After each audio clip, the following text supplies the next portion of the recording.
আপনারা একটু ভাবুন। অনেক ভাইরা বলেন, অনেকে বলেন যে নওশাদ সিদ্দিকী শুধু এসেছেন বিজেপির দালালি করতে। এই বিজেপির দালাল কথাটার জন্য আপনাদেরকে বলি, আমার ভাই জানেন আমাদের ইন্ডিয়ান সেকুলার ফ্রন্টের জন্ম 2021 সালে, 2019 সালে বিজেপির কটা সিট ছিল আপনারা বলুন। যার জন্ম 2019 সালে, 2021 সালে, সে 2019 সালে বিজেপিকে আনলো কিভাবে? এই জবাবটা আপনাদেরকে দিতে হবে। আমরা যারা আইএসএফ এর রাজনীতিটা করি, আমরা ইন্ডিয়ান সেকুলার ফ্রন্টকে ভালোবাসি, আমাদের নওশাদ সিদ্দিকী ভাইজানের সততাকে ভালোবাসি। তিনি একজন ট্রান্সপারেন্ট মানুষ। কথা দিয়ে যাচ্ছি মুর্শিদাবাদে আসব, মুর্শিদাবাদে আসলে নাকি কংগ্রেসের কিছু নেতার জ্বালা ধরে, সেটাও আমি বলে যাচ্ছি। জ্বালা থাকলে দোকান থেকে মলম কিনে লাগিয়ে নাও, আগামী দিনে আইএসএফ আসছে, জোটাই হবে। ওপেন এখানে ঘোষণা করে যাচ্ছি, আমরা চাই বিজেপি তৃণমূলকে সহজেই হারাবো, কষ্ট কম করতে হবে। ওই জন্য জোটের আহ্বান দিচ্ছি খোলা মঞ্চে, আজকেও দিয়ে যাচ্ছি। কংগ্রেস, লেফট ফ্রন্ট, আইএসএফ, আরো যে সমস্ত দলগুলো আছে এক জায়গায় হলে সহজেই বিজেপি তৃণমূলকে আমরা হারাতে পারবো। আর যদি মনে করো এটা আইএসএফ এর দুর্বলতা, মানুষকে ভয় দেখিয়ে, মানুষকে ভুল বুঝিয়ে লোকসভার মতো হবে, যে যার মতো লড়াই করবে, মানুষ যাকে চাইবে সে জিতে যাবে। তবে আমাদেরকে বিজেপি তৃণমূলকে হারাতে হবে। এই মাঠটাতে অনেকজন, আপনাদের পায়ের নিচে কি আছে? মাঠ তো, মাঠে ঘাস আছে তো। ঘাসটা কি করে হলো? পানি ছিল বলেই তো। পানি যদি না থাকতো ঘাস হতো না। এবার আমি আপনাদের উদাহরণ দিচ্ছি।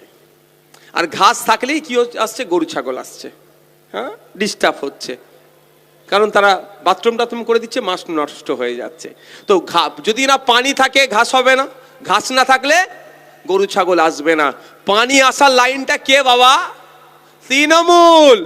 তৃণমূল পানি ঢালছে, ঘাস তৈরি হচ্ছে, গরু ছাগল এসে খাচ্ছে।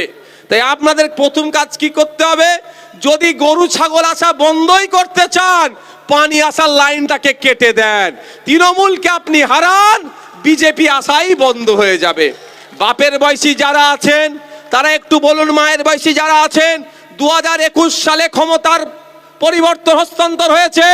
2011 সালের আগে পশ্চিম বাংলায় বিজেপি বলে কিছু ছিল, আপনারা জানতেন? 2011 সালের পরে তৃণমূল ক্ষমতায় আসলো, পানি দিতে শুরু করলো, আস্তে আস্তে ঘাস জন্মালো বিজেপি। আমরা 2026 সালে আমাদের প্রস্তুতি রাখতে হবে, মানসিক প্রস্তুতি থাকতে হবে। একদিকে যেমন আমরা বিজেপিকে তো হারাবো, সাথে সাথে বিজেপিকে পশ্চিম বাংলাতে যারা জায়গা করে দিয়েছে সেই তৃণমূল অপদার্থ তৃণমূলকেও একসাথে হারাবো। 2026 সালে পশ্চিম বাংলা থেকে তৃণমূল বিজেপিকে আমরা পরাজিত করব।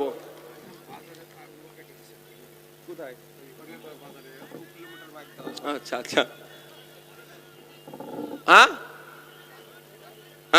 আমাকে ভোট দেবেন তো?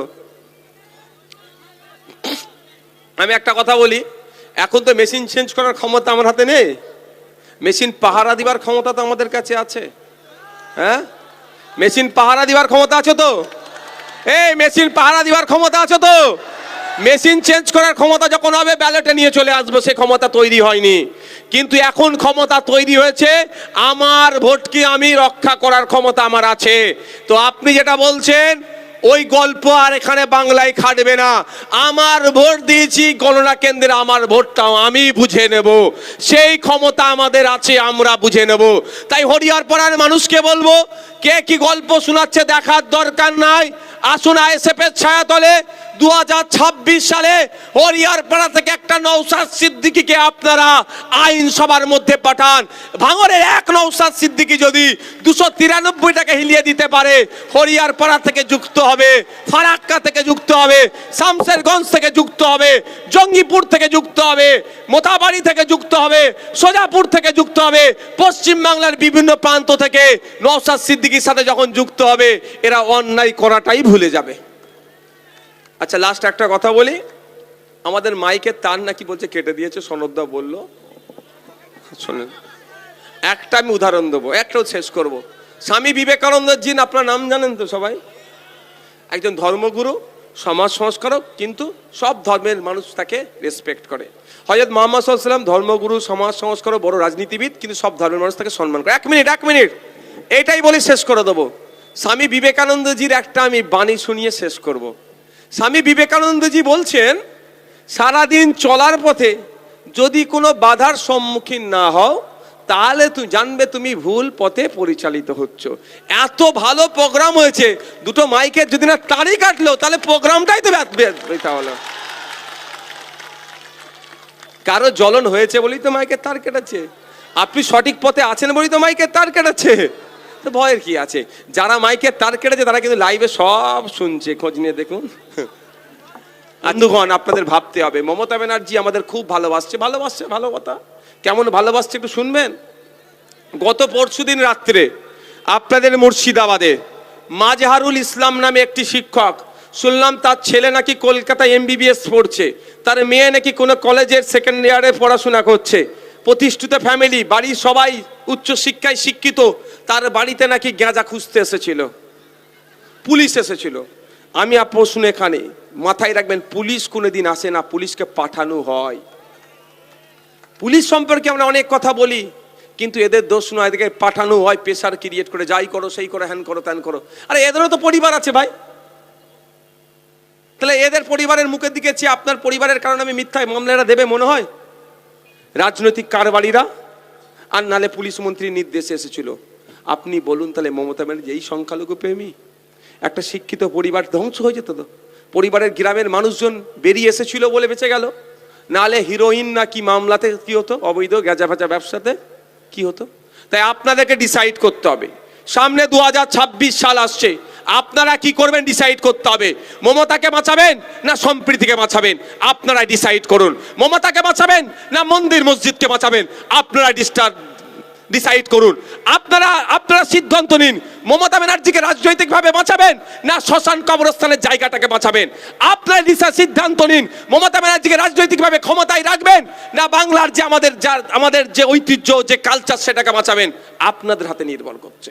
আপনি যদি মনে করেন মমতা ব্যানার্জি রাজনীতিকে বাঁচাবেন, তাহলে আপনার সাথে আমার রাজনৈতিক লড়াই লাগিয়ে দূরে করে দিচ্ছে। কদিন আগে মুর্শিদাবাদই হয়েছিল, বহরমপুরে কালী মন্দির ভাঙচুর করেছিল না? কে ধরা পড়েছে? দেখুন, বিজেপির নেতা।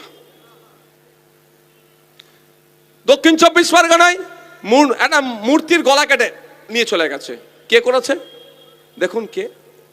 চোপড়াতে পঞ্চায়েতের সদস্য বিজেপির ধরা পড়েছে, মন্দির ভাঙচুর করেছে। তাহলে আমাদের মাথায় রাখতে হবে কি, বাংলার সম্প্রীতিকে বাঁচাতে হবে, বাংলার ঐক্যকে বাঁচাতে হবে, বাংলার মসজিদ মন্দিরকে বাঁচাতে হবে, বাংলার কবরস্থান শ্মশানের জায়গাকে বাঁচাতে হবে, বাংলার প্রতিটা নাগরিকের অধিকারকে বাঁচাতে হবে। যদি বাংলার প্রতিটা নাগরিকের অধিকারকে আপনি বাঁচাতে চান, তাহলে 2026 সালে বাংলায় নতুন সূর্য তৈরি আনতে হবে। যেই সূর্যতে কি হবে, মানুষ, নারী তার অধিকার পাবে, হিন্দু মুসলিম জৈন খ্রিস্টান তার অধিকার পাবে, মানুষ তার অধিকার পাবে, সরকারি কর্মচারীরা তাদের হকের দিয়ে পাবে, পুলিশ 8 ঘন্টার বেশি ডিউটি করবে না। দুর্ভাগ্য আমাদের পুলিশ, আমাদের পরিবারের একটা পুলিশ 10 ঘন্টা 12 ঘন্টা 14 ঘন্টা ডিউটি কেন করবে? এটা বন্ধ হবে। পুলিশের শূন্যপদ বৃদ্ধি হবে, সরকারি কর্মচারীদের দিয়ে বুঝিয়ে দেওয়া হবে, স্কুলের টিচার থাকবে, হসপিটালে ডক্টর থাকবে। আপনাকে আর মুর্শিদাবাদ থেকে কলকাতায় ট্রিটমেন্ট করতে যেতে হবে না। আপনার জেলায় NRS তৈরি হবে, আপনার জেলায় SSKM তৈরি হবে, আপনার জেলায় আরজিকর তৈরি হবে। এক কথাই, আপনার অধিকার আপনার বাড়ির দ্বারে উপস্থিত হবে। বন্ধুগণ, আপনারা দেখেছেন এখন 3 মাথার পরে বিডিও অফিস চলে আসছে না? এসছে তো? 3 মাথার মোড়ে বিডিও অফিস আসছে তো নাকি? হ্যাঁ, তাহলে এক বিধায়ক ভাঙড় যেটা দিয়েছে দুয়ারে সরকার, 3 মাথার মোড়ে উপস্থিত হয়ে যাচ্ছে। যদি আগামী দিনে আপনারা 10টা নওশাদ সিদ্দিকীকে আইনসভার মধ্যে পাঠান, কি হবে? আপনার বাড়ির সামনে বিডিও অফিস হয়ে যাবে। আমি একটা কথা বলে সময় স্বল্প শেষ করব। কথাটা হচ্ছে এটাই, আমাদের বিরুদ্ধে এরা রাজনৈতিকভাবে কিছু বলতে পারবে না। যদি বলতে পারে, আমরা যদি কিছু ভুল করি, সামনে ডিবেটে বসিয়ে দেবেন। ওই 4 আনার 8 আনার নেতাদেরকে আমি বলবো না, কারণ এদের নিজস্ব ক্ষমতা নাই। ওই বলছিল মাইরা কি লাগবে, বলছে দিদি সব হয়ে গেছে, এদিকে কিছুই নাই। ওই নেতার সাথে ডিবেটে বসে কিছু লাভ হবে না। এদের যারা পলিসি মেকার, যারা ডিসিশন নেয়, যারা, তাদের সাথে ডিবেটে বসিয়ে দেন, যদি হেরে যায় ছেড়ে চলে যাব। আমাদের বিরুদ্ধে একটাই প্রোপাগান্ডারা চালাবে, কি বলুন তো? বিজেপির কাছ থেকে টাকা নিয়ে বিজেপির সুবিধে করে দিচ্ছে। আপনারা বলবেন ভাই টাকা তো নিতে দেখিনি। একটা কাজ কর, হরিয়ার পাড়ার ওই মাঠে 1 মিনিট ভাই, এই কারো অসুবিধা আছে? তাহলে যারা নড়াচড়া করছে একটু ঠিকঠাক করে বসো ভাই, 1 একটাই কথা বলি, শেষ করে দেবো। আপনারা বলবেন হরিয়ারপাড়া মাঠটির নাম কি? কিষাণ মান্ডি মাঠে এসে নওশাদ ভাইজান আমাদের বিধায়ক চেয়ারম্যান বলে গিয়েছে প্রকাশ্যে বিজেপির কাছ থেকে টাকা নেবো, তৃণমূলের লোকেরা ব্যবস্থা করো। কারণ আমি যদি গোপনে নিই তাহলে ওনারা জানতে পেরে যাচ্ছে। ভয় লাগছে নাকি আপনাদের? যদি নেবো তো প্রকাশ্যে নেবো, গোপনে কেন নেবো ভাই? আমি গোপনে নিচ্ছি, ওনারা নাকি বুঝতে পেরে গেছে, তাহলে ওদের কত যোগাযোগ। তাহলে আমি বলছি তোমরা প্রকাশ্যে নেবো ব্যবস্থা করো, তবে 100 টাকার ব্যবস্থা করলে 90 টাকা তোমাকে দিয়ে দেবো, 10 টাকা শুধু আমি রাখবো। আরো ভালোভাবে হচ্ছে না? ওরা বিধবা ভাতা তুলে, বিধবা ভাতা থেকে কাটিং করে খায়, বার্ধক্য ভাতা থেকে কাটিং করে খায়, আবাস যোজনা থেকে কাটিং করে, ওসব কাটিং করতে হবে না। 1 কোটি টাকা যদি ব্যবস্থা করতে পারে তৃণমূলের কোনো লোকেরা বা কেউ বিজেপির কাছ থেকে, আমি প্রকাশ্যে নেবো, তবে 10 লাখ টাকা আমি পার্টি চালাতে নেবো, আর 90 লাখ টাকা সেই ভাইকে আমি দিয়ে দেবো। অসুবিধা আছে কারো? আজকের পর থেকে দিয়ে গল্প শোনাই বলবেন তো, এই বেশি বকিসনি, ব্যবস্থা করতে বলেছে ভাইজান, নেবে বলেছে, নিয়েছে, আমরা দেখিনি, এবার আমরা নেবো, কিভাবে নিচ্ছে সেটা দেবো, ওই মঞ্চ থেকে নেবে। ঠিক আছে। দ্বিতীয় কথা কি বলছে, ভোট কেটে নাকি বিজেপির সুবিধা হবে। আমি আপনাদের এখানে বলে যাই, একটা এগ্রিমেন্ট হোক, ওইদিকে মমতা ব্যানার্জি করবে, এদিকে আমাদের বড় ভাইজান আব্বাস সিদ্দিকী করবে। আইএসএফ যেখানে যেখানে প্রার্থী দেবে সেখানে যদি বিজেপি আছে, তৃণমূল যা শাস্তি দেবে সবটাই মাথা পেতে মেনে নেবো আমরা। আর এগ্রিমেন্টে কি লেখা থাকবে, তৃণমূল যেখানে যেখানে প্রার্থী দেবে ওখানে যদি বিজেপি চলে আসে, আমরা আইএসএফ যা শাস্তি দেবো ওদেরকেও মেনে নিতে হবে। কি হবে তো? দুধকে দুধ, পানিকে পানি। আমি যদি টাকা নিয়ে বিজেপিকে আনার ব্যবস্থা করি ভোট কেটে, তাহলে তৃণমূল আমাকে যা শাস্তি দেবে আমি তাই শাস্তি মাথা পেতে মেনে নেব। আর ওই এগ্রিমেন্টও লিখতে হবে, যেখানে যেখানে তৃণমূল প্রার্থী দেবে, মুর্শিদাবাদে কিন্তু বহরমপুরে তৃণমূল প্রার্থী দিয়েছিল, বিজেপির বিধায়ক এসেছে, আমরা নজর রাখবো, এগ্রিমেন্টে লেখা থাকবে যদি মুর্শিদাবাদের একটা সিট বিজেপি পায়, তৃণমূলের কি হবে গো, তোমরাই বলো কি হবে? খুব রাগ আছে, হ্যাঁ, প্রচুর মেরেছে, মিথ্যা মামলা দিয়েছে, হিসাব বরাবর।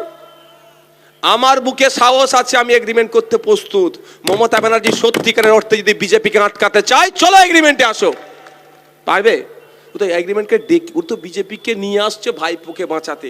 তাই সে যদি তার ভাইপোকে বাঁচানোর জন্য রাজ্যের মানুষকে বলি দিয়ে দেয়, রাজ্যের মানুষকে ধ্বংসের দিকে ঠেলে দেয়, আমরা কি আমাদের ভাইপোগুলোকে বাঁচানোর জন্য আমরা এক হতে পারবো না? আমরা সনদদার নওশাদ সিদ্দিকী কি এক হতে পারবে না? হাবিব ভাই আর সনদদা কি এক জায়গায় থাকতে পারবে না? আমাদেরকে থাকতে হবে, ভুল বুঝালেও আমাদের হবে না। তাই আচ্ছা, আপনাদের অনুরোধ করবো, যেমন আপনারা শৃঙ্খলার সাথে এসেছিলেন, শৃঙ্খলার সাথে ফিরে যান। রাজনীতির জন্য পাড়া প্রতিবেশীর সাথে হিংসায় জড়াবেন না। নেতারা কলকাতায় বসে এসি রুমে বসে চা খাচ্ছে, কোনো অশান্তি নাই, আস্তে আস্তে আপনারা বিদায় নেন, আপনারা আস্তে আস্তে বিদায় নেন। নেতারা এসি রুমে বসে চা খাচ্ছে, কোনো অসুবিধা নাই, হিংসা শুধু হরিয়ারপাড়াতে, মুর্শিদাবাদে। তাই আমি আপনাদের অনুরোধ করব, রাজনৈতিক হিংসাতে আপনারা জড়াবেন না। যার যে দল ভালো লাগবে দল করুন, ভোট দিন, জেতাবেন হারাবেন আপনাদের হাতে প্রচুর পাওয়ার আছে, কিন্তু ভোটের জন্য কোনো কারোর সাথে হিংসায় জড়িয়ে পড়বেন না।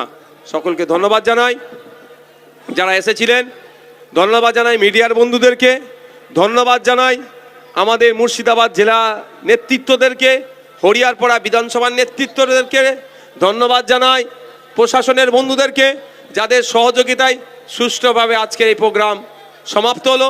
প্রশাসনের বন্ধুদের বলবো, এই মাঠ থেকে বার হচ্ছে, একটু গাড়িগুলোকে যদি দাঁড় করিয়ে দেন তাহলে মিনিট 10 মধ্যে। আপনারা বাইরের লোক কেন আসছেন? আপনারা মিডিয়া ছাড়া আপনারা সবাই সরে যান। মিডিয়া ছাড়া এর মধ্যে, এই রাউন্ডের মধ্যে কেউ থাকবেন না, আপনারা